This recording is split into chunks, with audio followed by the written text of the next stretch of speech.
அன்றைக்கு நைட்டு ஒரு 12 மணி இருக்கும்.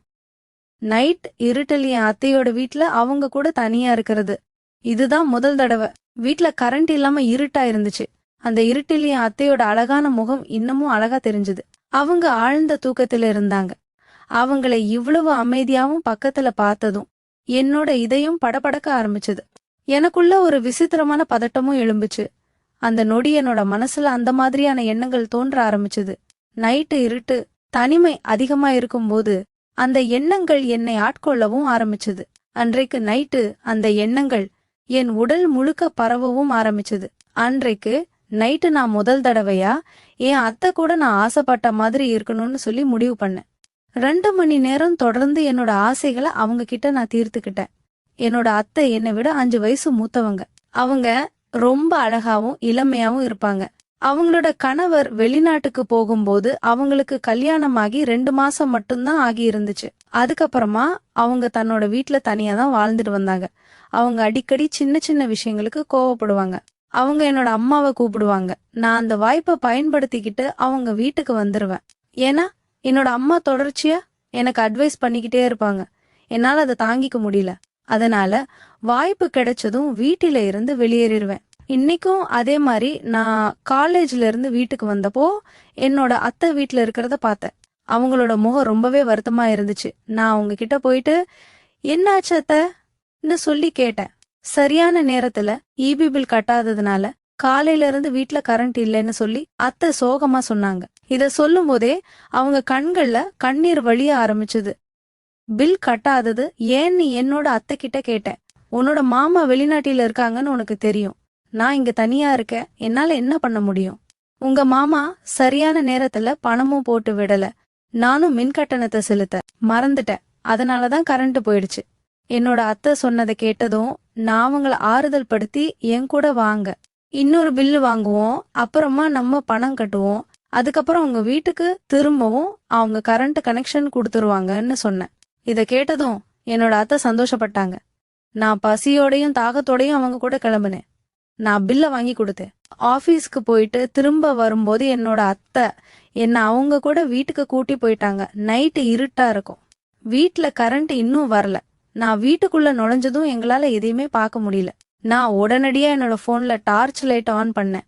இருட்டுல அத்தைய பார்த்ததும் திடீர்னு எனக்கு ஒரு எண்ணம் என்னோட மனசுல தோணுச்சு. நான் அத்தை கிட்ட போய், படுக்கையில உட்காருங்க, நான் பார்த்துட்டு வெளிச்சத்துல சில ஏற்பாடுகளை செய்யறேன்னு சொன்னேன். அத்தையும் எனக்கு இருட்ட பார்த்தா பயமா இருக்குன்னு சொன்னாங்க. அதனாலதான் நான் உங்களை கூட்டிட்டு வந்தேன்.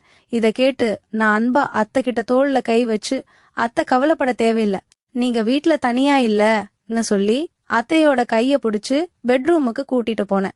நான் சில நிமிஷங்கள்ல திரும்பி வந்துருவேன், நீங்க வசதியா உட்காரலான்னு சொல்லி சொன்னேன்.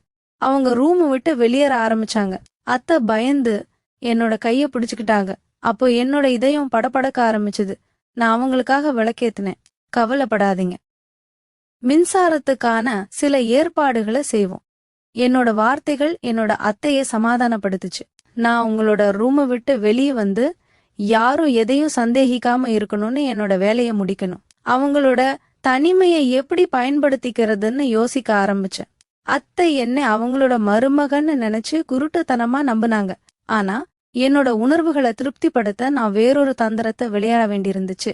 அதுக்கப்புறம் கொஞ்ச நேரம் யோசிச்சதுக்கு அப்புறமா நான் ஒரு கிளாஸ்ல பல்ல தூக்க மாத்திரையை கலந்து அத்தை கொடுத்தேன். கரண்ட் இன்னும் வரல. அதனால அத்தை அந்த பால் கிளாஸ் குடிச்சிட்டு என்கிட்ட பேச ஆரம்பிச்சாங்க. அத்தை ரொம்பவே வருத்தப்பட்டாங்க. உங்க மாமா வெளிநாட்டுல வேறொரு கல்யாணம் செஞ்சுக்கிட்டதா அவங்க நினைச்சாங்க. அவர் போனதுல இருந்து அத்தைக்கு நேர்ல போன் பண்ணி திரும்பி வரக்கூடாதுன்னு பேசுவார். மாமாவை பத்தி பேசும்போது அவங்க கண்ணீர் விட்டு அழுதாங்க. நான் அவங்கள விரைவா அணைச்சு கவலைப்பட தேவையில்லைன்னு அவங்கள சமாதானப்படுத்த முயற்சி பண்ணேன். மாமா ஒரு நாளும் அந்த மாதிரி செய்ய மாட்டாரு. அவர் வேலையில பிஸியா இருந்திருக்கலாம். மத்தபடி உங்களை விட்டுட்டு இன்னொரு கல்யாணம் பண்ணிக்கிட்டு அவர் அவரோட வாழ்க்கைய பாப்பாருன்னு நீங்க எப்படி நினைக்கிறீங்க? கவலைப்படாதீங்கன்னு சொன்னேன். அத்தை மனசுல இருக்கக்கூடிய பாரத்தை குறைக்கிறதுக்காக அழுதுகிட்டே இருந்தாங்க. என்னோட தோல்ல சாஞ்சுக்கிட்டு, உன் மாமாவை பத்தி தான் எனக்கு கவலையா இருக்குன்னு சொல்லி அழுதுகிட்டே இருந்தாங்க. இப்படியே அத்தை பேசிட்டு இருக்கும் போதே ஆழ்ந்த தூக்கத்துக்கு போயிட்டாங்க. அவங்களோட இளஞ்சிவப்பு புடவைய தூங்கிக்கிட்டு இருந்தாங்க. அவங்கள பார்க்கும்போது ஒரு பொம்மை மாதிரி இருந்தாங்க. அவங்கள பார்த்து எனக்கு உண்மையிலேயே பதட்டம் தான் ஏற்படுத்துச்சு. என்னோட இலக்க விரைவில் அடையணும்னு நான் ஆசைப்பட்டேன். அதனால என்னோட அத்தையோட தனிமையையும் அவங்களோட மயக்கத்தையும் நான் முழுமையா பயன்படுத்திக்க. கிட்டு விடியற வரைக்கும் அத்தையோட என்னோட ஆசைகளை நான் நிறைவேற்றிக்கிட்டே இருந்தேன். நான் ரொம்பவே சோர்வாக்கிட்டேன். அதனால அவங்க கூடவே அந்த படுக்கையிலேயே படுத்து தூங்கிட்டேன். காலையில நான் எழும்பும்போது அவங்க எழும்பி என்ன கோவமா பாத்துக்கிட்டு இருந்தாங்க. அவங்க என்ன கோவமா பாத்துட்டு இருக்கிறத பார்த்ததும் எனக்கு ஒரு நிமிஷம் நைட்டு நடந்த இல்ல விஷயமும் அவங்களுக்கு தெரிஞ்சிருச்சோ அப்படின்ற பதட்டம் எனக்குள்ள ஏற்பட ஆரம்பிச்சுது. என்ன நடந்துச்சு, ஏன் என்ன அப்படி பாக்குறீங்கன்னு கேட்டேன். ஒரு நிமிஷம் பாதி நாள் ஆக்காயிருச்சு. நீ இன்னும் தூங்கிட்டு இருக்கியா? எழும்பி உன்னோட வீட்டுக்கு போ. உன்னோட அம்மா உன்னை பத்தி கவலைப்படுவாங்க அப்படிங்கிற எண்ணம் உன்னோட மனசுல இருக்கா இல்லையா? நான் முகம் சுழிச்சுக்கிட்டு, உங்க அம்மாவுக்கு வேற வேலை என்ன இருக்கு? அவங்களோட அற்பமான விஷயங்களுக்கு மட்டும்தான் கோவப்படுறாங்க. நான் வேற யாரோட வீட்லயே இல்ல, நீங்க என்னோட அத்தை. இத சொல்லி நான் என்னோட அத்தைய மெதுவா பிடிச்சு என்னோட பக்கத்துல உட்கார வச்சேன். என்ன கொஞ்சமும் கொஞ்சம் வேண்டிய அவசியம் இல்ல. நேத்து நைட்டு ஏன் நீ என்னோட படுக்கையில தூங்குன? அது நல்லா இல்ல. வீட்ல வேற ரூம் இருக்கு, இல்லனா நீ சோபால தூங்கி இருக்கலான்னு. என்னோட அத்தையோட வார்த்தையை கேட்டதும் எனக்கு கொஞ்சம் சங்கடமா இருந்துச்சு. நல்ல வேளை நேத்து ராத்திரி என்ன நடந்துச்சுன்னு அவங்களுக்கு தெரியாது. நான் உங்களை பொருட்படுத்தாம எழும்பி ஃப்ரெஷ் பண்ணிட்டு அப்புறம் வீட்டுக்கு போயிட்டேன். அம்மா கோவமா உட்காந்து, நீ நேத்து போயிட்டியா, இன்னைக்கே திரும்ப வந்துட்டியா அப்படின்னு கேட்டாங்க. என்னோட அம்மா கிட்ட சொன்னேன், என்னோட அத்தைக்கு இருட்டுனா பயம், அதனாலதான் நான் நைட்டு வரல. இப்போ காலையில கரண்ட் வந்துடுச்சு. இப்போ என்னோட அத்தை கவலைப்பட மாட்டாங்க. என்னோட அம்மா சொன்னாங்க, உங்க அத்தைக்கு சின்ன விஷயத்துக்கு கோவப்படுற பழக்கம் இருக்கு. அவங்க கணவர் மறுமணம் பண்ணிக்கிட்டாருன்னு நினைக்கிறாங்க. அவங்க மனசுல இருக்க இந்த மாயையை எப்படி முடிக்கும்னு எனக்கு தெரியல. அவங்க கணவர் அங்க ரொம்ப கஷ்டப்படுறாங்க. அவங்க எல்லா நேரமும் தன்னோட போன்ல பேசணும்னு உன் அத்தை ஆசைப்படுறா. உன்னை அத்தை இந்த மாதிரி பண்றது அம்மாவுக்கு ரொம்பவே வருத்தமா இருந்துச்சு. நான் அவங்கள பார்த்து தலையாட்டினேன். 2 நாள் போச்சு. நான் திரும்பவும் அவங்க வீட்டுக்கு போகவே இல்லை. அவங்கள பார்க்கணும் அப்படின்னு சொல்லி ஒரு வழிய கண்டுபிடிக்கணும்னு என்னோட மனசு ஏங்க ஆரம்பிச்சது. அதுக்கப்புறமா 2 நாள் கழிச்சு ஈவினிங் என்னோட நண்பர்களை பார்த்து வீட்டுக்கு வந்தப்போ அம்மா பன்னீர் தயார் செஞ்சுக்கிட்டு இருந்தாங்க. அத்தைக்கு பன்னீர் கறி எவ்வளவு பிடிக்கும்னு அம்மா கிட்ட சொன்னேன்.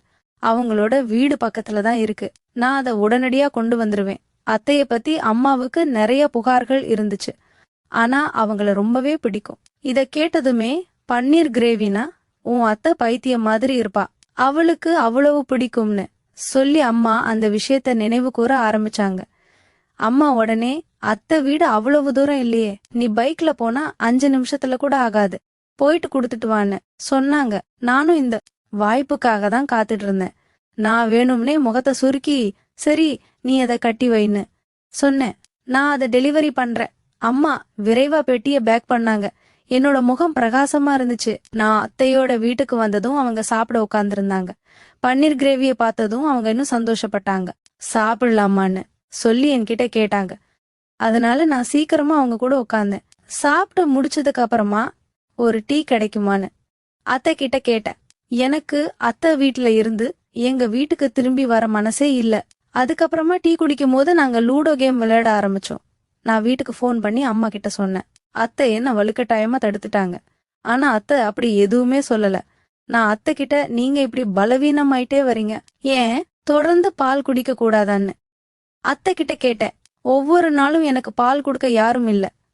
நான் அத்தை கிட்ட, சரி இப்ப அது என்னோட பொறுப்புன்னு சொல்லி சொன்னேன். நீங்க ரொம்பவே வீக்கா இருக்கீங்க, அதனால கண்டிப்பா நீங்க ஒரு கிளாஸ் பால் குடிக்கிறது நல்லதுன்னு சொன்னேன். நான் பால் கொண்டு வந்து அதை நானே சூடாக்கி அதுல ஒரு தூக்க மாத்திரையை போட்டு அத்தைக்கும் கொடுத்தேன்.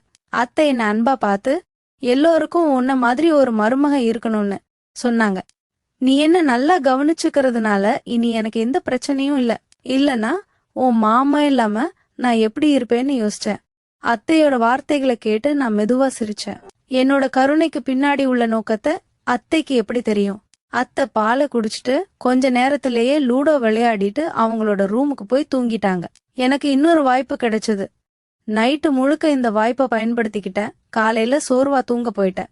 அத்தையோட பழைய வார்த்தைகள் எனக்கு நினைவுக்கு வந்துச்சு. நான் வேணும்னே தலையணையை எடுத்துட்டு போய் சோபால வச்சுட்டு அத்தை எதையும் சந்தேகப்படாதபடி அத்தை கிட்ட இருந்து விலகி தூங்கினேன். மறுநாள் நான் டயர்ட்ல லேட்டா தான் எழும்புனேன். நான் எழும்புனதும் என்னோட அத்தை என் பக்கத்துல வந்து, நேத்து நைட்டு நீ எங்க இருந்தன்னு சொல்லி உன்னோட அம்மா கவலைப்படுறாங்கன்னு சொன்னாங்க. நானும் இல்ல, நான் அம்மா கிட்ட போன்ல சொன்னேன். அவங்க கவலைப்படல. உண்மையில நீங்க யாரையாவது கண்டுபிடிச்சிட்டீங்களா? அவங்க முற்றிலும் நிம்மதியா இருக்காங்க. இல்லனா அவங்க எப்பவுமே கவலைப்பட்டு நீ வீட்ல எப்படி தனியா இருப்பன்னு யோசிச்சுக்கிட்டே இருப்பாங்க. அன்னைக்கு மத்தியானம் நான் வீட்டுக்கு வந்தப்போ என்னோட அம்மா என்னை பார்த்து, நீ உன்னோட படிப்புல கவனத்தை செலுத்து, அதை விட்டுட்டு உன்னோட அத்தை வீட்டுக்கு வேலைக்காரன் ஆகிராத, உன்னோட வாழ்க்கை பாலாகிடும்னு சொல்லி என்னை திட்டினாங்க. நான் என்னோட அம்மா கிட்ட, நீங்க என்ன சொல்றீங்க? அவங்க உங்க சகோதரி, அந்த ஏழை பெண் தனியா ரொம்ப கஷ்டப்படுறாங்க, அவங்களுக்கு நாம ஏதாவது உதவி செஞ்சா அது தப்பா என்ன?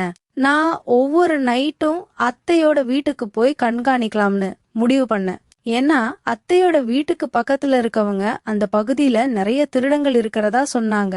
அத்தை வேற தனியா இருக்காங்க அப்படின்னு அம்மா கிட்ட சொன்னேன். இத கேட்டதும் அம்மா ரொம்பவே கவலைப்பட்டாங்க. சரி, நீ ஒவ்வொரு நைட்டும் அத்தை வீட்டுக்கு போகலாம், ஆனா காலையில நீ சரியான நேரத்துக்கு வீட்டுக்கு வரணும். நீ காலேஜுக்கு லீவ் போட்டா உன்னோட அப்பா ரொம்பவே கோவப்படுவார். அதுக்கு நானும் சரிம்மா, காலையில நான் சரியான நேரத்துக்கு வீட்டுக்கு வந்துருவேன்னு சொன்னேன். இல்ல, நான் அத்தை வீட்ல இருந்து காலேஜுக்கு போயிருவேன்னு அம்மா கிட்ட சத்தியமும் பண்ணேன். அதுக்கப்புறமா என் படிப்பு பாதிக்கப்படக்கூடாதுன்னு இந்த நாட்கள்ல அவங்கள அக்கம் பக்கத்துல நிறைய திருடங்கள் நடக்கிறத அத்தைக்கு நான் சொன்னேன். நான் உங்ககிட்ட 2 துரதிருஷ்டவசமான திருட்டு கதைகளை சொன்னேன். அத்தைய பயமுறுத்துற விதமா அந்த கதைகள் இருந்துச்சு. நான் ஒவ்வொரு நைட்டும் அத்தை வீட்டுக்கு பால் வாங்கிட்டு போவேன். நான் அதை அத்தைக்கு கொடுப்பேன். அதுல ஒரு தூக்கு மாத்திரையும் போட்டுருவேன். அதுக்கப்புறம் அத்தை தூங்குனதுக்கு அப்புறமா நான் அந்த சூழ்நிலைய பயன்படுத்திக்கவும் ஆரம்பிச்சேன். இதுல நான் ரொம்பவே சந்தோஷப்பட்டேன். நான் அத்தைய ரொம்ப எளிதா ஏமாத்திட்டேன். நான் தொடர்ந்து காலேஜுக்கு போக ஆரம்பிச்சதுனால அம்மா இத பத்தி கவலைப்படவே இல்ல. ஆனா நைட்டு முழுக்க இவ்வளவு கடினமா வேலை செஞ்சதுக்கு அப்புறமா காலையில சீக்கிரம் எழும்புறது எனக்கு ரொம்பவே கஷ்டமா இருந்துச்சு. ஆனா எப்படியோ நான் சமாளிச்சிட்டேன். அதுக்கப்புறமா ஒரு நாள் எப்படியோ அத்தைக்கு என் மேல சந்தேகம் வந்துருச்சு. அன்னைக்கு நைட்டு நான் அவங்களோட ரூமுக்கு பால் கொண்டு போனப்போ அவங்க என்கிட்ட, இந்த நாட்கள்ல எனக்கு ஏதோ வித்தியாசமா இருக்கு, விசித்திரமா நடக்கிற மாதிரி இருக்கு என்ன சொன்னாங்க. ஒவ்வொரு நைட்டும் நான் ரொம்பவே ஆழமான தூக்கத்துக்கு போற மாதிரி இருக்கு. நான் ஒரு தடவை கூட என்னோட கண்களை திறக்கறதே இல்ல. அது முன்னாடி அப்படி இல்ல. அது மட்டும் இல்லாம இன்னைக்கு நான் வீட்டுல இருக்கக்கூடிய குப்பைகளை வீச போகும்போது ஒரு விஷயத்த பார்த்து நான் ரொம்பவே திகைப்பாக்கிட்டேன். என் அத்தையோட வார்த்தைகளை கேட்டதும் எனக்கு வியர்த்து கொட்ட ஆரம்பிச்சது. அவங்கள பார்த்து நான் புரிஞ்சுக்கிட்டேன். ஆனா நான் தெரியாத மாதிரி நடிச்சேன். என்னாச்சு அத்தைன்னு கேட்டேன். உங்களை தொந்தரவு செய்யற என்ன கண்டுபிடிச்சிட்டீங்களா? அவங்க என்கிட்ட எதையும் வெளிப்படையா சொல்ல முடியாதுன்னு எனக்கு தெரியும். அதனால நான் அதை பத்தி தெரியாத மாதிரியே நடிச்சேன். முதல்ல அத்தை என்ன உன்னிப்பா பார்த்தாங்க. அதுக்கப்புறமா நான் ஒன்னும் இல்லன்னு சொல்லி தலையாட்டினேன். நான் திரும்பவும் கேட்டேன், என்ன விஷயம் அத்தை? என்ன கண்டுபிடிச்சிங்க? ஆனா அவங்களும் அதை விடு, இப்போதைக்கு அது உன்னோட வேலை இல்ல, நீ ஒரு குழந்தைன்னு சொன்னாங்க. அதை கேட்டு அத்தை பால் குடிச்சு முடிச்சுட்டு என்கிட்ட பேச ஆரம்பிச்சாங்க. நான் எனக்குள்ள சிரிச்சுக்கிட்டேன். அத்தை, நான் ஒரு குழந்தைன்னு நீங்க நினைச்சிட்டு இருக்கீங்க. ஆனா நான் ஒவ்வொரு நைட்டும் அத்தையோட தூக்கத்தை பயன்படுத்திக்கிட்டு விளையாடிக்கிட்டே இருக்கேன். யாருக்குமே தெரியாம கொஞ்ச நேரம் கழிச்சு அத்தை திரும்பவும் தூங்கிட்டாங்க. நான் என்னோட வேலையை ஆரம்பிச்சேன். இதையெல்லாம் செய்யறதுல நான் ரொம்பவே வேடிக்கையா இருந்தேன். இதெல்லாம் இவ்வளவு எளிதா சாதிக்க முடியும்னு நான் ஒரு நாளும் நினைச்சு பார்க்கவே இல்லை. அத்தை என்னோட வலையில முழுமையா விழுந்துட்டாங்க. அவங்க என்ன ஒரு நாளும் சந்தேகப்படவே இல்லை. நான் உங்களோட பால்ல தூக்க மாத்திரையை கலந்து கொடுக்கறத அவங்க ஒரு நாளும் உணரவே இல்லை.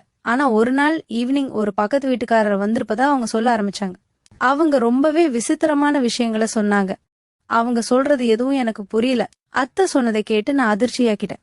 எந்த பக்கத்து வீட்டுக்காரர் வந்தாங்க, என்ன சொல்றாங்கன்னு கேட்டேன். அத்தை, நேத்து நைட்டு ஜன்னல்ல இருந்து எங்க வீட்ல ஏதோ ஒரு விசித்திரமான விஷயத்த பார்த்ததா பக்கத்து வீட்டுக்காரங்க சொல்லியிருக்காங்க.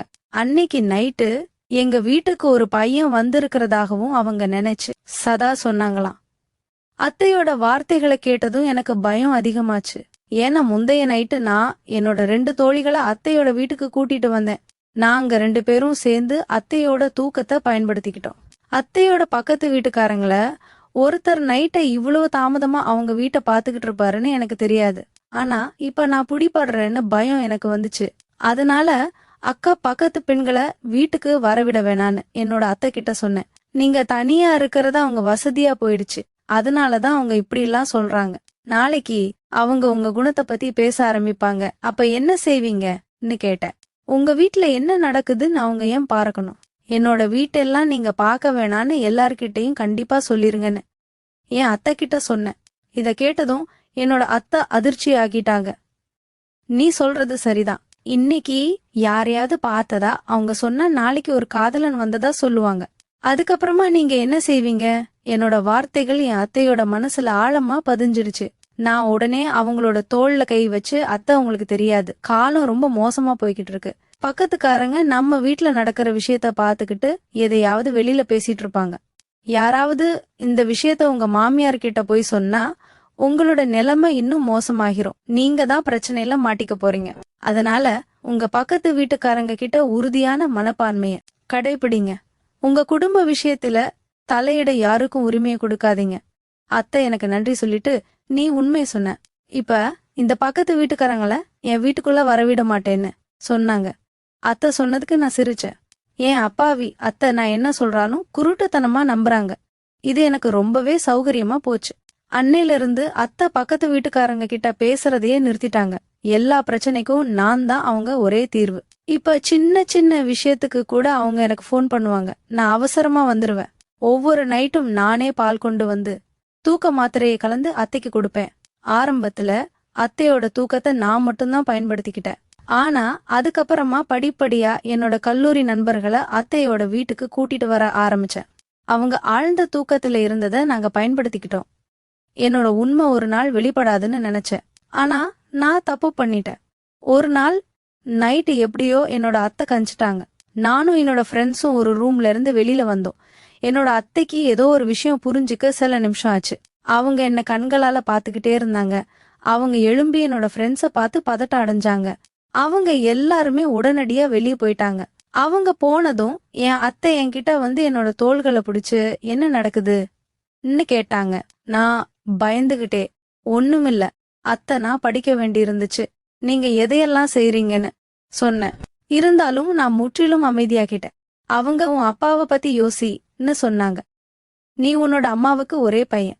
நீ கடினமா உழைச்சு எக்ஸாம்ல பாஸ் பண்ணலனா உன்னோட அம்மா கஷ்டப்பட்டதெல்லாம் வீணாகிரும். உன்னை இந்த டவுன்ல சிறந்த காலேஜில சேர்க்கறதுக்கு அவங்க தன்னோட ஆசைகள் எல்லாத்தையுமே தியாகம் பண்ணிருக்காங்க. ஒருவேளை உன்னோட அப்பா, உன்னோட சகோதரிகள் நீ திறமையானவன்னு தெரியாது. இவ்வளவு மதிப்பு மிக்க காலேஜுக்கு போயிட்டு படிக்காம காமவெறி பிடிச்ச நண்பர்கள் கூட்டத்துக்குள்ள விழுந்துட்ட. அதனாலதான் நீ இந்த குற்றப்பாதையில இறங்கி இருக்க. நான் இப்போ உன்னோட அம்மாவுக்கு ஃபோன் பண்ணி சொல்றேன். அத்தையோட வார்த்தைகளை கேட்டு எனக்கு சுய நினைவு வந்துச்சு. அத்தைக்கு முன்னாடி கை கூப்பி அம்மா கிட்ட எதுவும் சொல்லிடாதீங்க, அவங்க மனசு உடைஞ்சு போயிருவாங்க. அத்தை, நீங்க இதையெல்லாம் செய்யறதுக்கு முன்னாடி யோசிச்சிருக்கணும்னு சொன்னாங்க. நான் பால்ல தூக்க மாத்திரைய கலந்து கொடுத்தப்போ ஆழ்ந்த தூக்கத்துல தூங்கிட்டு இருந்தேன்னு நினைச்சேன். அதனாலதான் நேத்து நைட்டும் நான் பால் குடிக்க. ஆனா நீ என்னோட தனிமையை சாதகமா பயன்படுத்திக்கிட்டு என் வீட்டுல இப்படி ஒரு விருந்து ஏற்பாடு செய்வ. பெண்களையும் பசங்களையும் கூட்டிட்டு வந்து இங்க எதையெல்லாம் செய்வன்னு எனக்கு தெரியாது. நீ வெக்கப்படணும். அவங்க சோபால உட்காந்து அழுதுகிட்டே இருந்தாங்க. நான் ஒரு நாளும் அப்படி செய்ய மாட்டேன்னு அவங்களுக்கு உறுதி அளிச்சேன். ஆனா அவங்க என்ன ஏத்துக்க தயாரா இல்ல. அவங்க சொன்னாங்க, உன் சொந்த அத்தைய ஒவ்வொரு நாளும் தூக்க மாத்திரையால தூங்க வச்சு முடிஞ்சா நீ எதையும் செய்ய முடியும். நீ என்னோட தனிமையையும் என்னோட உதவியற்ற தன்மையையும் பயன்படுத்திக்கிட்டு என் வீட்டை ஒரு கிளப்பா மாத்திட்ட. நீ என்னோட மருமகன்னு சொல்ல கூட எனக்கு வெக்கமா இருக்கு. நான் என்னோட அத்தையோட கால்ல உட்காந்து மன்னிப்பு கேட்டேன். ஆனா அன்னைக்கு நைட் அவங்க என்ன வெளியே போக சொல்லிட்டாங்க. நான் இனி ஒரு நாளும் அவங்க வீட்டுக்குள்ள வரமாட்டேன்னு சொன்னேன். நான் நைட்டு என்னோட அத்தை வீட்டை விட்டு வெளியேறி என்னோட வீட்டுக்கு திரும்பிட்டேன். என்னோட அம்மா என்ன பார்த்து ரொம்பவே வருத்தப்பட்டாங்க. முதல்ல நான் அவங்க கிட்ட போய் எனக்கு உடம்பு சரியில்லைன்னு சொன்னேன். என்னோட அத்தையோட வீட்டுல தூங்க முடியலன்னு சொன்னேன். அதுக்கப்புறமா நான் நேரா என்னோட ரூமுக்கு போனேன். அத்தை அம்மா அப்பா கிட்ட எல்லாத்தையும் சொன்னா எனக்கு என்ன நடக்குமோன்னு பயம் என்ன ஆட்டி வைக்க ஆரம்பிச்சது. அப்பா ரொம்ப கண்டிப்பா இருப்பாரு, என்ன மன்னிக்கவே மாட்டாரு. ஆனா அத்தை அம்மா அப்பா கிட்ட எதுவும் சொல்லாம என்கிட்ட அன்பா இருந்தாங்க. அவங்க அந்த ஃப்ரெண்ட்ஸ் கூட பழக கூடாதுன்னு சொன்னாங்க. அத்தையோட அறிவுரையை கேட்டு நான் நடந்துகிட்டேன். ஆனா அடுத்த செமஸ்டர்ல நான் ஃபெயில் ஆயிட்டேன். இது என்னோட அம்மாவை ரொம்பவே அதிர்ச்சி ஆகுச்சு. அப்பாவும் ரொம்ப பொறுமையா இருந்தாரு. ஆனா நான் 2 பேருக்கும் நான் கஷ்டப்பட்டு படிச்சு எல்லா எக்ஸாமையும் நல்லா பாஸ் பண்ணுவேன் சொன்னேன். சொல்ல போனா நான் என்னோட காலேஜ் ஃப்ரெண்ட்ஸோட வலையில விழுந்துட்டேன். என் ஃப்ரெண்ட்ஸ் எல்லாருமே அவங்க வீட்ல பார்ட்டிக்கு போடுவாங்க. பொண்ணுங்களை கூப்பிட்டுட்டு போதை வஸ்து போடுவாங்க. அவங்க என்ன அப்படிதான் பண்ண சொன்னாங்க. ஆனா எனக்கு எதுவும் செய்ய வாய்ப்பு கிடைக்கல. அதனால என்னோட அத்தை வீட்ல ஆறுதல் கிடைச்சப்போ என் ஃப்ரெண்ட்ஸ கூப்பிட்டுட்டு அங்க பார்ட்டி பண்ண ஆரம்பிச்சேன். அத்தை இந்த உண்மைய சொன்னப்போ எனக்கு ரொம்ப வருத்தமா இருந்துச்சு. அதுக்கப்புறம் என்னோட ரிசல்ட் மோசமா இருந்தப்போ என்னோட கெட்ட ஃப்ரெண்ட்ஸ் எல்லாரையும் விட்டுட்டேன். அதிர்ஷ்டவசமா என் போதை பழக்கம் அவ்வளவு வலுவா இல்ல. அதனால நான் அதிலிருந்து சீக்கிரமா விடுபட முடிஞ்சது. இப்ப நான் என் படிப்புல முழுமையான கவனத்தை செலுத்திட்டு வரேன். நண்பர்களே, இந்த கதையிலிருந்து கத்துக்க வேண்டிய பாடம் என்னன்னா, உங்க பிள்ளைகள் தவறான செயல்கள்ல ஈடுபடுற அளவுக்கு அதிக சுதந்திரம் கொடுக்காதீங்க. அவங்களோட நடவடிக்கைகளை நீங்க கண்டிப்பா கவனிக்கணும். இல்ல அப்படின்னா உங்களோட பிள்ளைகளும் இது போன்ற ஒரு பாதாள குழியில